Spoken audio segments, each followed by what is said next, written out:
After the events of Dune Part 1, House Atreides has fallen, with only Paul and his mother surviving. They have since taken refuge among the Fremen, the natives of Arrakis, and have joined them in their fight against the Harkonnen. As an adaptation of the second part of the first novel, Dune Part 2 is a more energetic, exciting and thrilling film than the first film was, and it manages to capitalise on all that film set up and teased.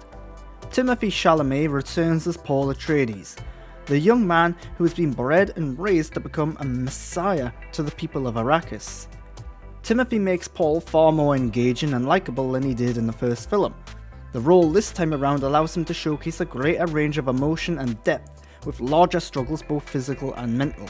We see him fall in love, battle with his feelings, morals and ethics, and gradually form into the leader he may or may not be destined to be.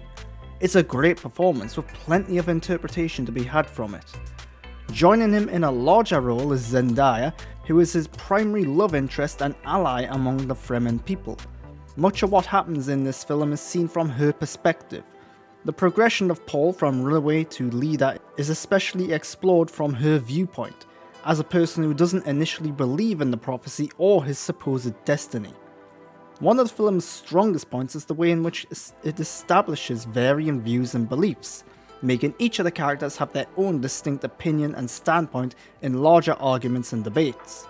Zendaya is one of the many within the Fremen who doesn't believe in the prophecies, but not all Fremen share her views. Javier Bardem is one such Fremen, and he too plays a much larger, more nuanced role in this film. Here we get to see that he is much more than a leader to his people.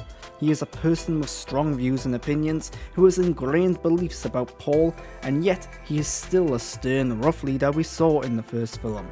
His performance is potentially award-worthy here, as we see the man go through a range of emotions, training Paul in the Fremen ways, coming to believe he is the Messiah, and doing battle with the Harkonnen. Equally as captivating is Rebecca Ferguson, who provides yet another commanding performance.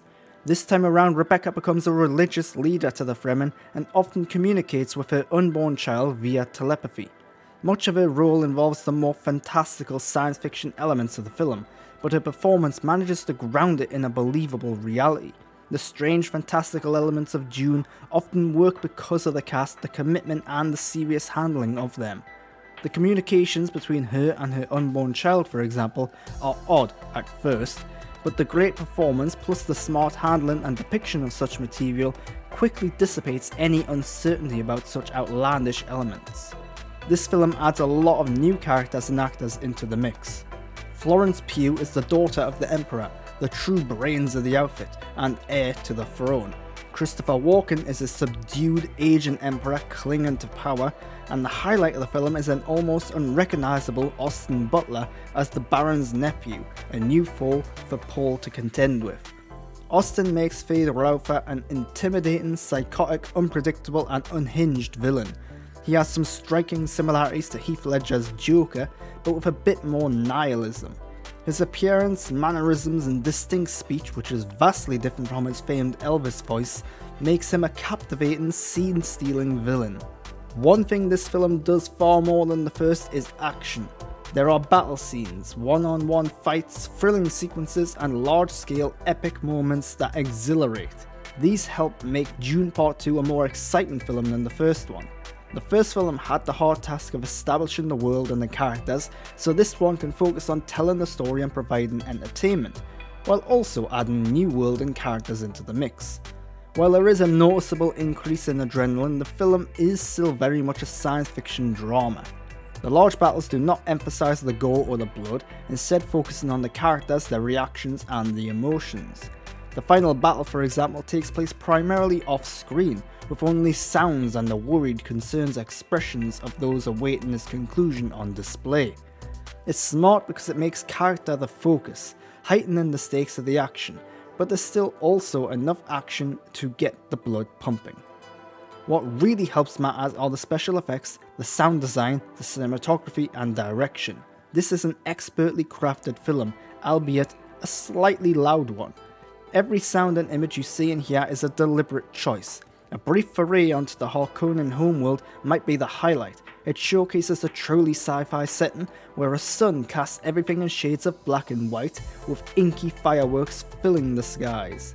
There's a booming score that makes everything epic and slightly melodramatic, and some scenes feature a distinct lack of sound, increasing tension in a smart, manipulative way. The makers of this film knew what they were doing, and they did it well. The one area of the film that felt a little short is the final act. In the final act of the film, characters and events move quickly. The pace picks up and the editing becomes a touch brisker. What happens then is that certain characters, specifically the military ones, end up acting a little clumsily. Their tactics and strategies often lack logic or sense, because if they did, the battles and scenes would go on forever. It appears some intelligence has been removed for the sake of getting the story told to completion within a reasonable time. For example, the Fremen people build up dust clouds and storms to disguise their approach on enemies, and yet the unfamiliar to the region enemies charge in without second guessing it. Would a military force of some renown really do such a thing? Dune Part 2 is a good follow-up to the first film, and one that makes the duo a science fiction must-watch. It is slow, it's sometimes weird and unusual, but the craftsmanship, the dedication of the cast, and the visual and auditory splendour of it all makes it enjoyable throughout. Its length, pacing, and some questionable character decisions in the third act prevent it from being great, however, and I personally prefer the slow build-up of the first film. But on repeat viewings, I expect to enjoy this one even more.